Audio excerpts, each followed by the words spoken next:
Welcome to this video on the history of mummies, the Undying, the true immortals of the world of darkness, from the Mummy game line. It just seemed appropriate to follow up Wraith with Mummy, since they are closely related and intertwined lore-wise. Mummy is the second splat put out by White Wolf featuring another type of supernatural after vampires.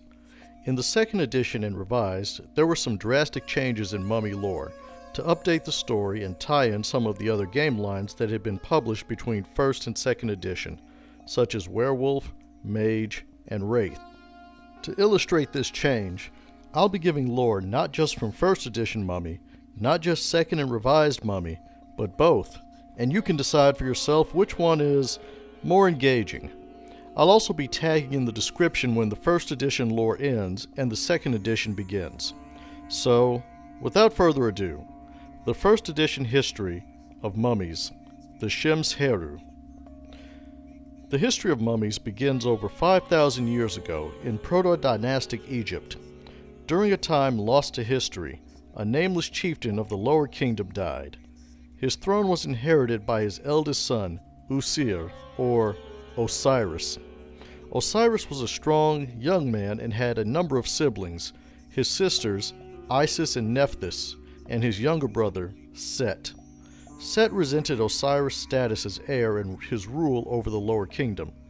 Eventually, Set's plotting and discontent became so hazardous to the kingdom that Osiris banished Set to the eastern desert.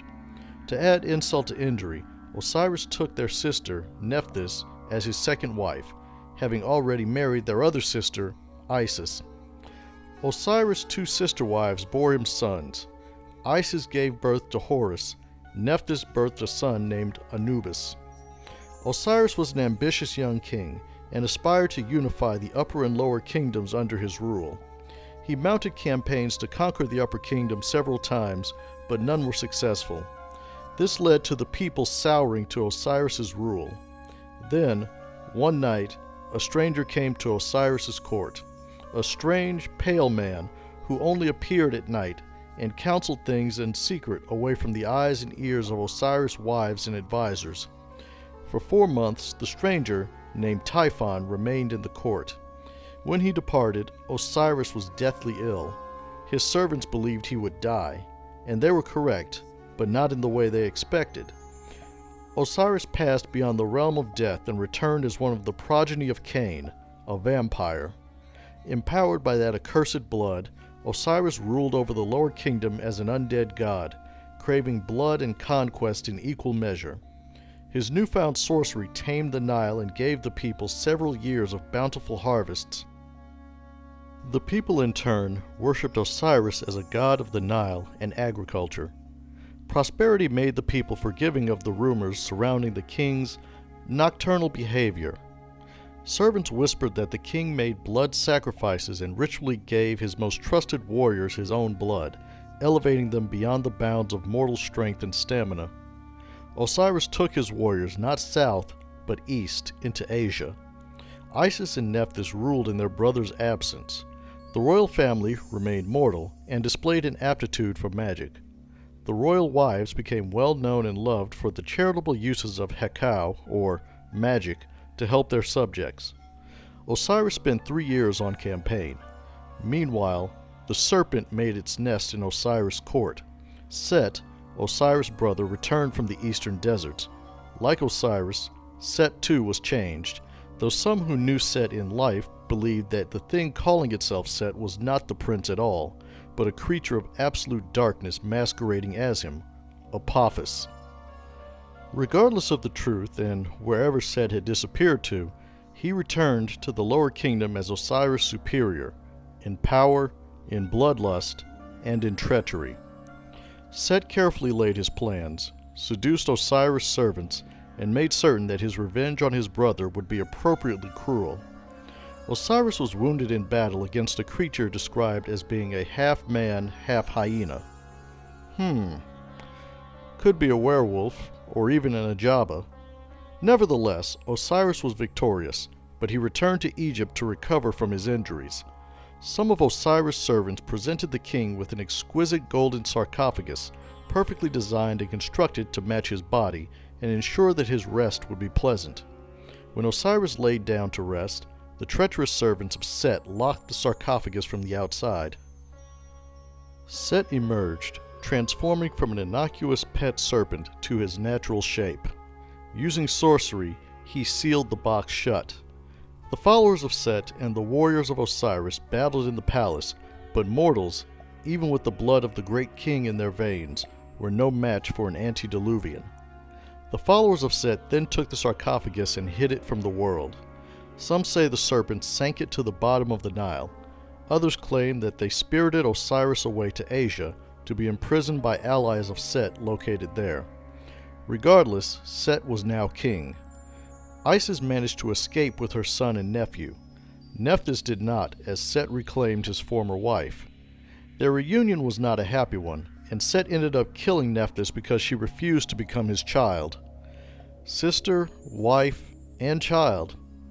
That is some deeply Freudian stuff. Anyway, Isis' servants managed to locate Osiris' sarcophagus and labor to undo the spell sealing it shut, but Set's servants managed to track Isis down. Before the resurrection of the king could be completed, Set captured Isis, Osiris, and Horus. In a rage, Set threw open his brother's prison and hacked him to pieces. Set then ordered that Osiris' remains be scattered throughout the land. As for his sister and nephew, he had them brought back to his palace in chains, to suffer torments that would amuse the new king. Set plucked out Osiris' eye, along with his Ba soul. Without getting into the particulars of the Egyptian concept of the soul and its multiple parts, the Ba is the part of the soul that enters the underworld upon a mortal's death. It is their personality, their force of will, their psyche. It also ensured that Horus' body would wither and die slowly. Isis tried to keep her son alive with her magic, but his body would eventually fail. Some soldiers who were still loyal to Osiris and Isis liberated the queen and Horus from Set's dungeons during the day. Their leader, an officer in the army, knew that a small group would never be able to reach safety in Nubia to the south.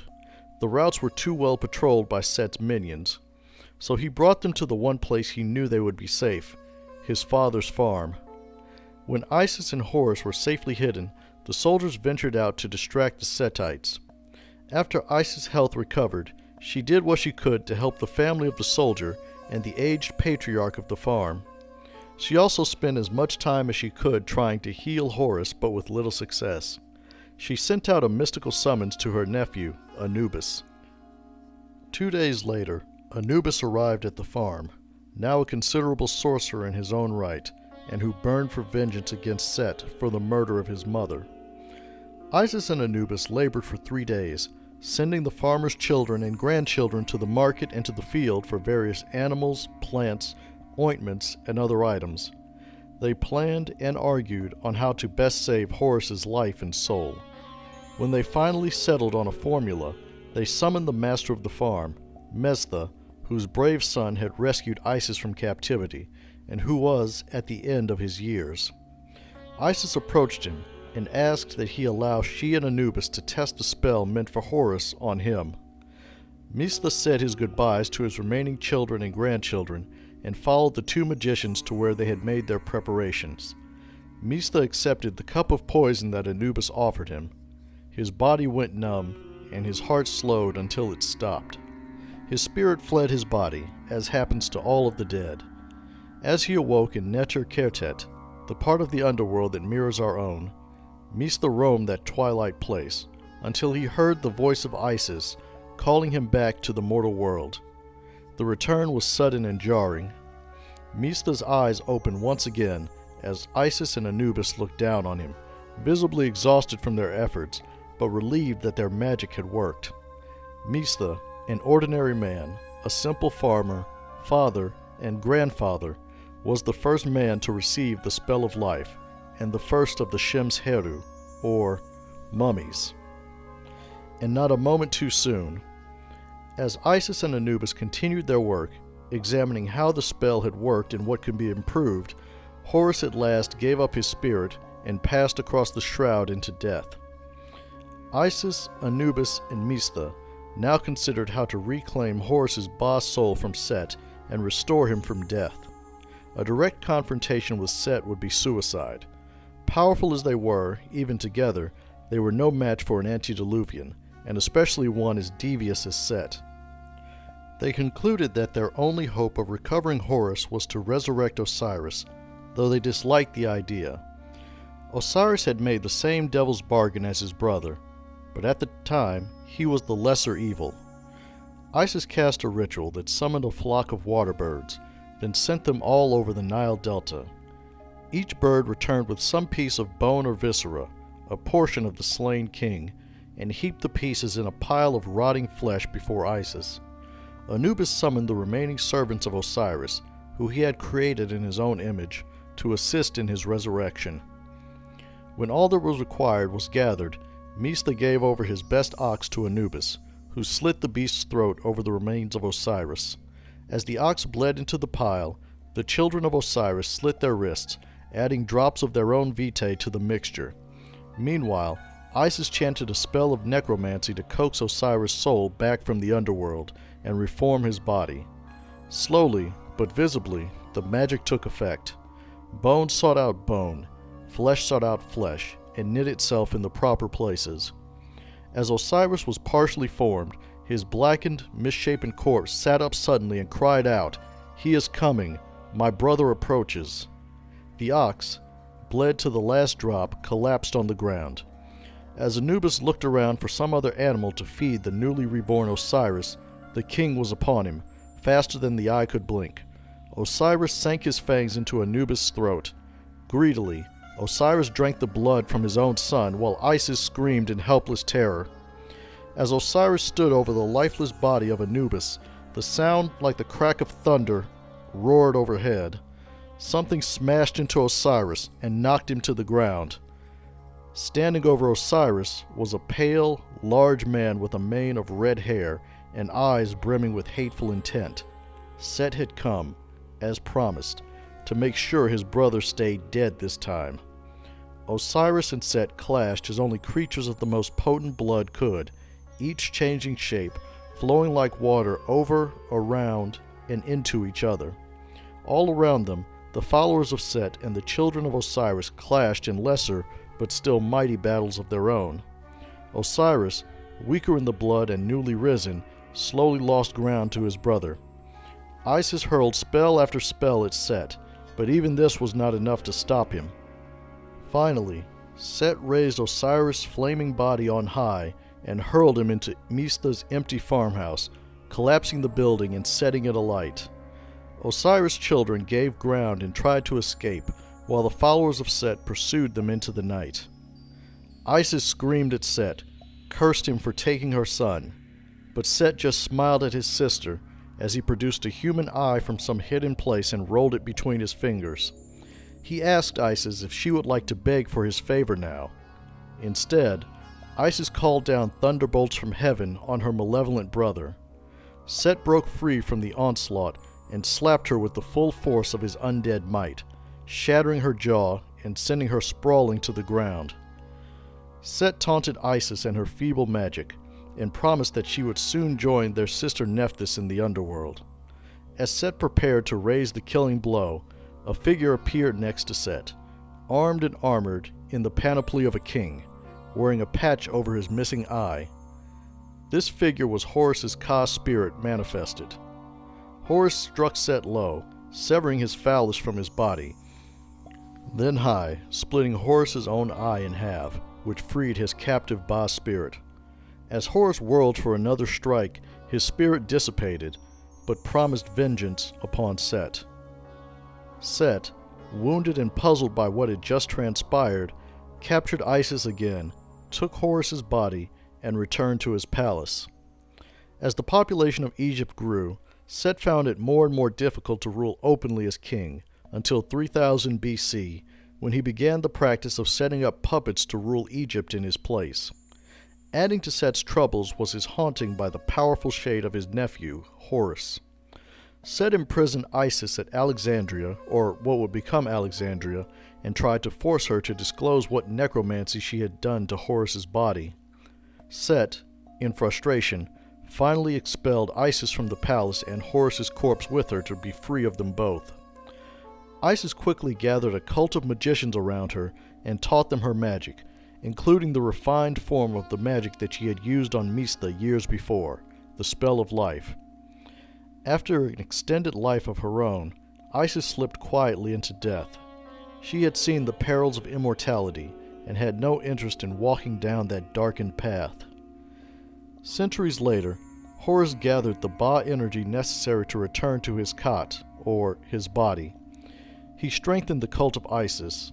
Together, Horus the Avenger and the cult of Isis hunted down Set's progeny and servants, breaking the vampire's hold over Egypt. Set and Horus continued their struggle for dominion over the Nile region. Despite Horus's effective immortality, his followers in the cult were very, very mortal, and Set's progeny were vampires.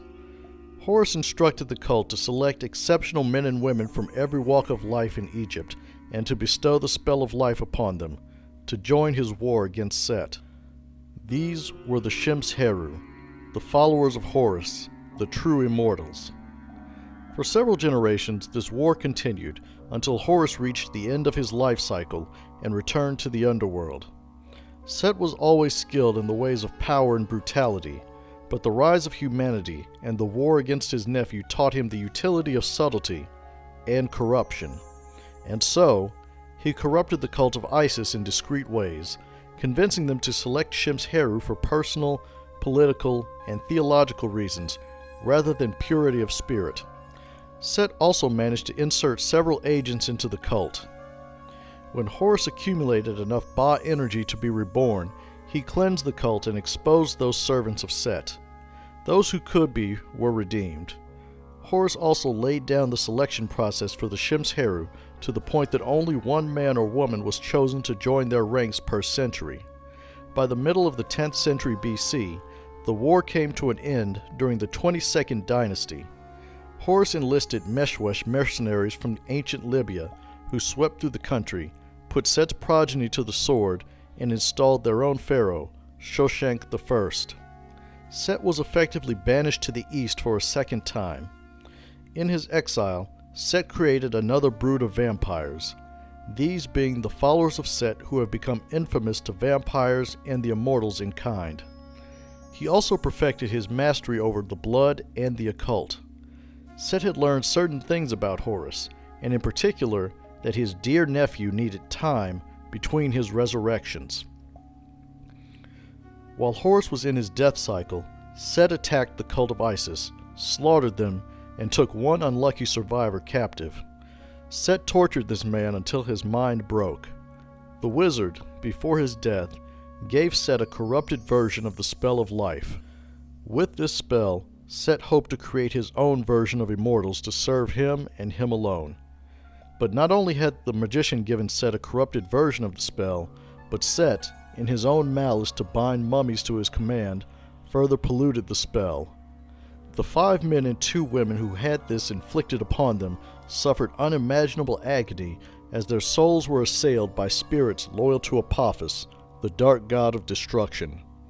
When the Apep knew, the Bane mummies, returned to the world, they were utterly depraved, psychotic, malformed, and their loyalties were divided between Set and Apophis. In 33 AD, Set disappeared from the world, leaving his followers to attend his affairs. Horus resurrected in 132 AD and departed Egypt. Why the Avenger did not finish off the followers of Set is unclear. Instead, he decamped to a new stronghold in the Alps, where he could conduct the war against Set and his minions from safety. He rebuilt the cult of Isis, yet would not teach them the spell of life. Indeed, no new Shemsu-Heru would be created save by Horus's own hand. And there ends the first edition lore of Mummy. A pretty good story on the front end, I think. So now we move on to the reworked history of mummies. Many of the same faces appear as in the first telling: Osiris, Isis, Nephthys, Anubis, and of course, Set. But the roles are changed, due in no small part to the settings and splats that were published between the first Mummy book and the second edition, and then Mummy the Resurrection.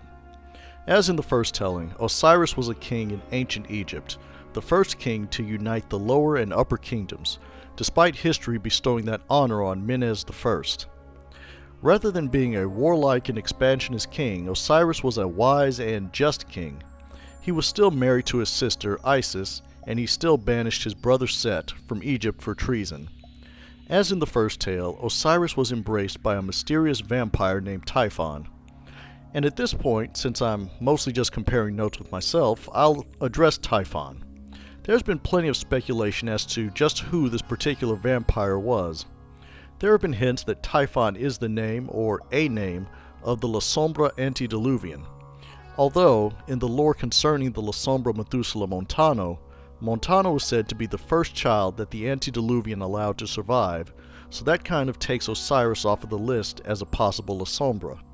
Now, people familiar with Vampire the Masquerade lore may be familiar with the various alternate paths of morality as opposed to humanity, one of which is the path of Typhon, a path that is unique to the followers of Set. In fact, some Setites attribute the name of Typhon to Set. Now, if you've watched my video on the top 10 vampires of Clan Gangrel, under the entry for Enkidu, the name of Set's pet ghoul, which Enkidu keeps housed in his own body, is the Typhonian beast. Now, that would be pretty damn absurd on its face for Set to embrace his own brother. First, you would think that Osiris, Isis, and Nephthys would recognize their own brother, but as everyone should know, vampires have a variety of powers that can deceive the senses or alter their own appearance. That said, why would Set embrace the brother he hated and plotted revenge against? Keep 1st edition Mummy in mind. What move did Set make? He locked poor Osiris in a sarcophagus and then dumped him in the river, trapped until the end of the world. Pretty sadistic thing to do to any vampire, doubly so to an Egyptian who was raised to believe in the importance of the afterlife. Or maybe, Set hoped that his brother would get drunk on his own power and tear Egypt to pieces in his madness. But all of this is just speculation on my part. Back to the 2nd edition revised lore, with another change between editions. After Osiris's embrace, he became cold and distant. Sensing the beast in his own soul, he determined that the only way to keep it at bay was through perfect, rigid discipline and adherence to Ma'at, or the Egyptian concept of cosmic balance and justice. He ruled only by night, and held himself at a distance from his wives and son, Horus. The people were unaware of the change in Osiris, but they blessed him, because his magic brought rain and prosperity to the land. After the departure of Typhon, another visitor appeared to the court, a mortal man by the name of Thoth. In Egyptian mythology, Thoth is the god of wisdom, learning, science, art, judgment, and most importantly, magic. Thoth also sought an audience, but not with Osiris, who had sequestered himself in the wilderness for a time to wrestle with the beast in his soul. Instead, the mysterious man petitioned the queen, Isis, and her sister, Nephthys. The sisters and wives of Osiris had been instructed in Hekau, the magic of the royal house, but Thoth knew even more powerful magic, magic that could cut to the very essence of the things he wished to change, or destroy. Thoth taught the royal wives the magic of true names. For months, he tutored them in magic until they became the greatest magicians that Egypt had ever seen, or possibly would ever see. So, we head back into parallel lore. In Osiris' absence, Set beguiles Osiris' servants who work up the sarcophagus, they trick Osiris into it, Set seals it, and then sinks his brother into the Nile. Bing bang boom. Now comes the lore shift again. In this version, Anubis is not the son of any of our characters, and Nephthys is not killed by her newly returned brother and husband, Set. Instead, Isis, Nephthys, and Horus fled from the palace with the help of a vampire called Wajit, a servant of Set who had a change of heart and decided to reject her master's evil. They sought safety with Sobek, who was a leader of the Egyptian Mokole, the reptile shapeshifters who were known as the crocodile folk. But Sobek could not keep them safe long, so he took them to the Bubasti, the werecats of Egypt, who were enemies of both Set and Apophis. Isis recovered Osiris' sarcophagus by magic, but before she could break the seal placed on it by Set, the dark god found them. Set and his minions captured the fugitives. In a fury, Set tore open the casket, ripped his brother's body into 14 pieces, and had them scattered across Egypt. Then, Set imprisoned Isis and Horus. As for Sobek and Wajit, their fate could be considered worse than death. Set plucked Osiris' eye and his ba from him. Mista's son, the soldier, raided the palace during the day, freed Isis and Horus, and brought them to his father's farm where they would be safe. Nephthys soon joined them. After that, Thoth, their teacher, appeared to them in a dream, and gave them the knowledge of how Osiris might be recovered to the world of the living. Isis sent out the water birds to gather the pieces of Osiris' body. The creatures returned with 13 parts. His phallus had been eaten by a fish, so they carved him a replacement of wood and ivory. After all, what's the point of coming back to life if you're missing the important bits? Anyway, the children of Osiris soon arrived at the farm. Isis and Nephthys performed the ritual given to them by Thoth, sacrificed Mista's prized ox and some of the blood of the progeny sired by Osiris. Osiris' body was restored. Unlike in first edition, he was no longer a vampire. Indeed, his time in the underworld had been spent in the company of Anubis, who guided him from Neter-Kertet to the blessed fields of Aaru, a paradise in the underworld for the worthy and pure of heart. Osiris returned, transformed. He was no longer bound by the curse Typhon had laid on him years before. Osiris lived again. He did more than live. He was the Undying King, the ruler of Amenti, the dark kingdom of sand, and had learned many new things in his domain, including how to restore his son Horus to full life. News of Osiris' resurrection spread to those who resisted Set, and they gathered at Mista's farm as well. Together, Osiris, Isis, and Nephthys crafted the magic of the spell of life, but their solution required that the subject die and cross the shroud into the Shadowlands. Their theory was sound, but it was, at that point, merely theory. They were uncertain that the spell would function as designed. Mista, who was aware of their work, though he did not understand it, volunteered himself to test the spell's efficacy. They prepared Mista for the ritual, and then gave him a dose of poison that ended his long life without pain. Isis and Nephthys performed the spell as planned. Soon, Mista's eyes opened again as life returned to his body. The four rejoiced as the old man became the second to pass into death and return to true life. Isis then allowed Horus' suffering to end and released her healing magic that had sustained her son's body. But Horus' soul was incomplete. Set still possessed his Ba spirit. Without it, Horus could not be resurrected. And Set chose that moment to attack. Set caught his wife and sister Nephthys first. He tore her heart from her chest and crushed it in his hand. Osiris attacked Set as their followers clashed around them. Even with Osiris' new powers, he was still no match for Set, who was fueled by the wrath of Apophis, the great devourer.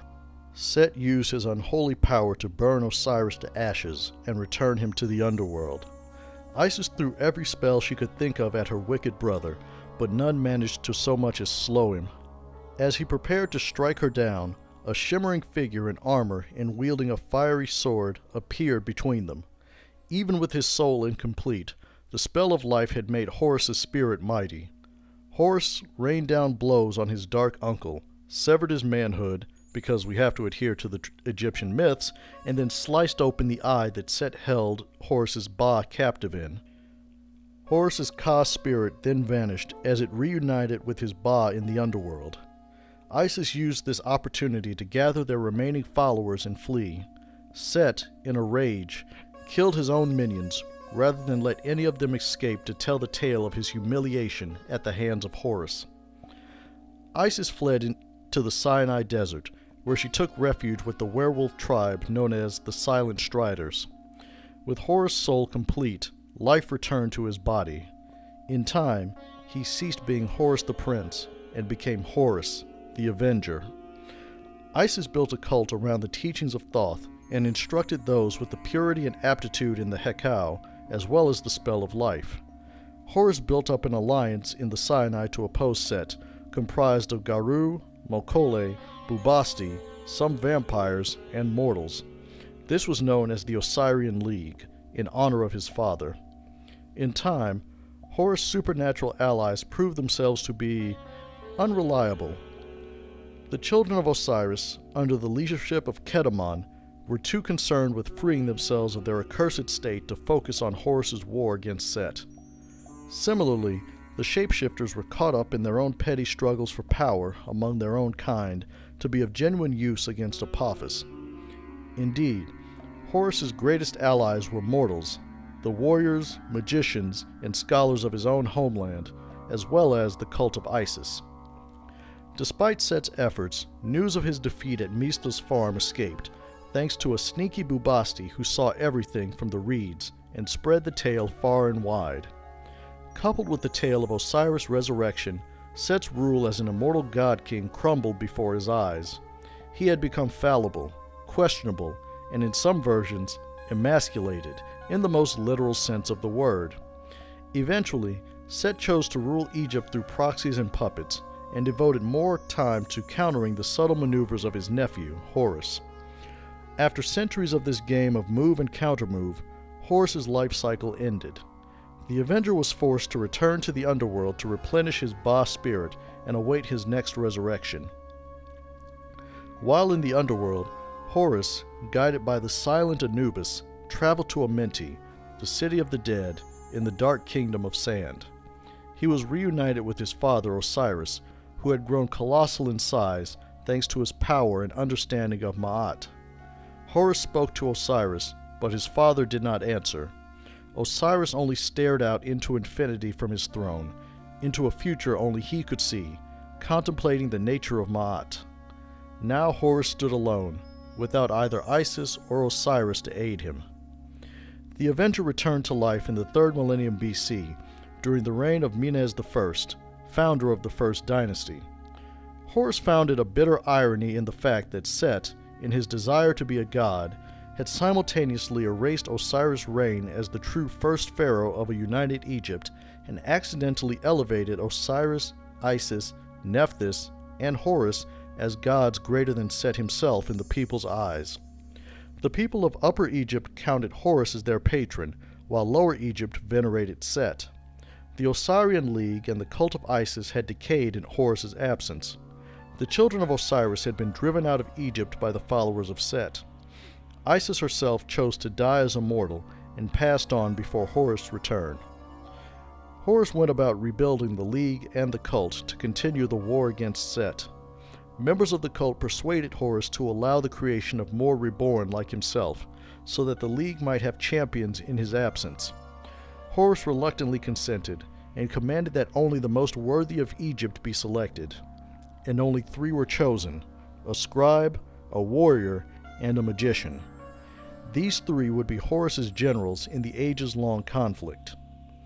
Despite the growth of the cult of Isis and the Osirian League, the spread of Set's influence slowed, but it continued to grow. The cult of Isis petitioned the Avenger to create more immortals, and he consented again. The ranks of the Shemsu-Heru grew to 24 over the next millennium. The followers of Set wrangled an Asiatic people, known as the Hyksos, into invading Egypt sometime during the Second Intermediate Period, splitting the nation into upper and lower kingdoms once more. In the 16th century BC, Akhmos I, pharaoh of the Upper Kingdom, expelled the Hyksos from Egypt, and with them the followers of Set, with the support of the Osirian League. But the expulsion of the Setites was not the panacea that Horus had hoped for. The pharaohs, after Akhmos, gave themselves over to wars of conquest and self-glorification, constructing monuments and tombs worthy of their imagined divinity. The immortals then used these tombs to their advantage, to hide their bodies between life cycles. In time, the immortals proved themselves to be just as mortal as those they lived among. The toll of ceaseless war against Set and Apophis without end ate away at the morale of some of the immortals until one, named Ishmael, after 500 years of struggle, openly challenged the wisdom of Horus's cause. The two exchanged harsh words. Horus then expelled Ishmael from Egypt. Subsequent exiles from the Osirian League would be branded with the same name, Ishmaelite, and their ranks grew over time. The followers of Set would briefly return to power during the 19th dynasty under Seti I, literally named of Set. Subtle. It was during the reign of Seti I that Set very nearly acquired the spell of life, thanks to the machinations of Kementiri. She is covered in the Top 10 Vampires of the Followers of Set video.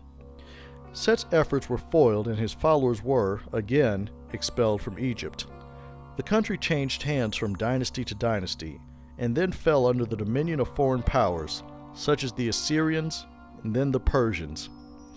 In 332 BC, Alexander, king of Macedon and Greece, added Egypt to his ever-growing empire. His time in Egypt was brief, but the Osirian League had hoped that the young king might be the one to reunite the world and restore Ma'at. But Alexander died in India, leaving the country in the hands of his general, Ptolemy. The Hellenic Age was an uneventful one for the immortals, so much so that they became complacent in Horus's absence. The followers of Set still worked their corruption, but they too seemed to go to ground, rather than seeking to depose or capture the Ptolemaic line. However, Set had become obsessed with obtaining the spell of life.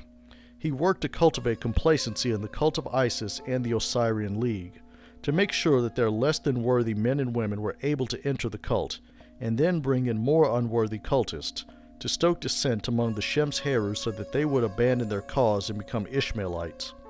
A snake does not chase prey, it waits for the prey to come to it. The cult of Isis grew weak until a high priest named Niklos took an ambitious young man as his apprentice, a young man whose beauty and charisma concealed his true allegiance to Set. Unlike Kementiri, the traitor was in no danger of being uncovered by Horus, who was in his death cycle. The young apprentice finally learned the secrets of the spell of life.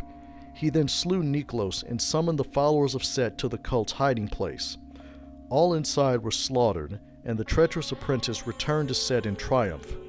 Set commanded his agent to perform the spell of life on 7 of his followers, but the knowledge of the spell is affected by the purity of the caster's spirit, and the young man's spirit was truly corrupt. Adding to this were certain changes made to the 7, spells cast by Set to ensure their obedience to him.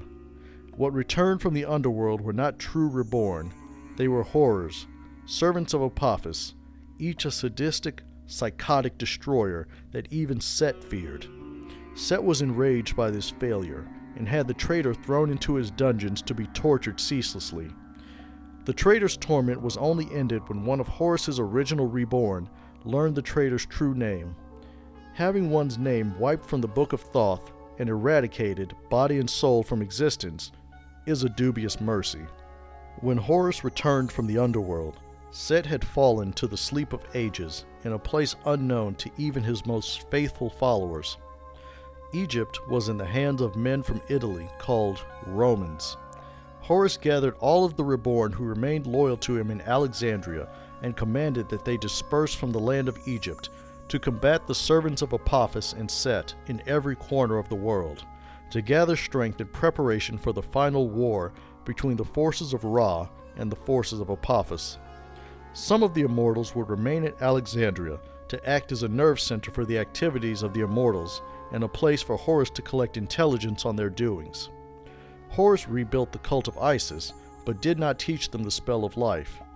No more immortals would be created without his knowledge or approval. The spell of life was then known only to 2 people, Horus and the rogue Setite Kementiri, but her mind was so fractured by her fall to the beast that she had never been able to recover it. So, the Shemsu-Heru became wanderers, strangers in strange lands, moving through history as Horus commanded, some more obedient to his final commands than others. Some immortals joined the ranks of the Ishmaelites. Others became lethargic and lax as time dulled their wills. Horus set up his personal abode in Geneva, Switzerland, but he was more transitory than any of the reborn during this diaspora period. In the Middle East, the magicians who believed in the unity of all, the Al-i-Batin, linked the groups and places of power under their control in a great mystical network called the Web of Faith.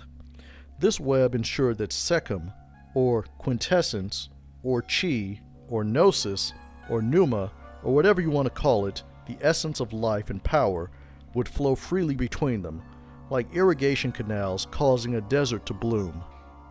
Some of the immortals kept close watch over the Ali Batan at Horus' instruction to ensure that none of the mages accidentally discovered the spell of life or something akin to it.